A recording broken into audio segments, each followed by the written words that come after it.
And we're absolutely lied to. 50% of Hawaii residents are living paycheck to paycheck. I'm running because nothing is working well.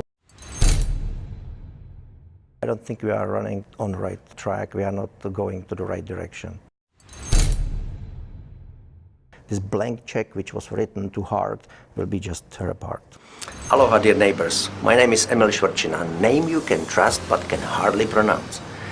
As a scientist, program analyst for Cancer Center, family man, and longtime resident of Central Oahu, I am running for the Honolulu City Council District 9 to deliver on the issues that were only failed promises by the incumbent.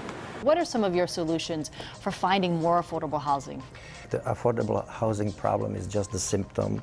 The real cancer here is exactly what I would call my ideological differences with my opponent, because this state was under the management of one political party for almost 62 years. So obviously they didn't create enough opportunities, they didn't create enough robust economy here. So we have to deal with those issues. So they brought those problems here. The homeless doesn't happen overnight. They are happening because there is not enough jobs, there is not enough affordable anything. So obviously their tax increases for anything, including the Boondoggle Rail, is obviously making the cost of living here very difficult. Do you think the council has been doing its job, and what ways would you try to get this train finished? I mean, it sounds good that he shares the frustration, but just few months ago he was voting for the extension of the tax, the GET tax, which was supposed to fund the next 5 years, which is almost $1.8 billion, which was awarded for the project. So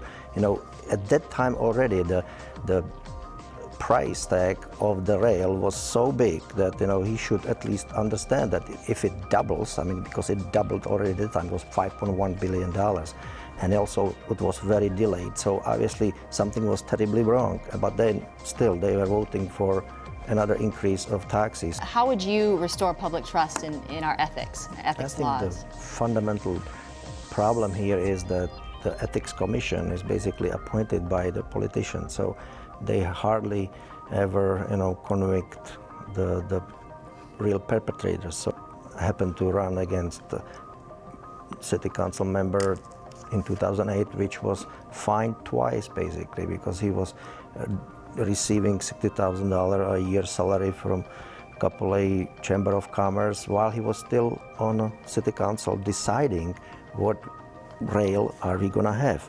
So I mean, there is corruption. He got $6,500 fine, and then he was fined again in 2015. So, it's very important because the trust in government is none, in my opinion. Of course, that was a meme, Emil, right?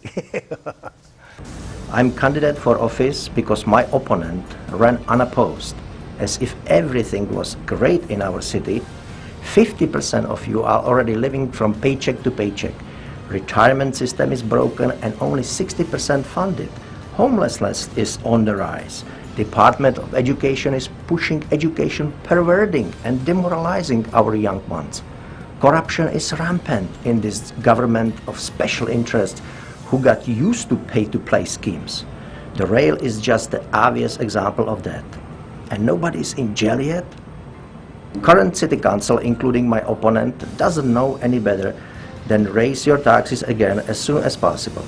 I'm married for 31 years and have 5 children, 4 college students at UH and 1 still in Mililani High School.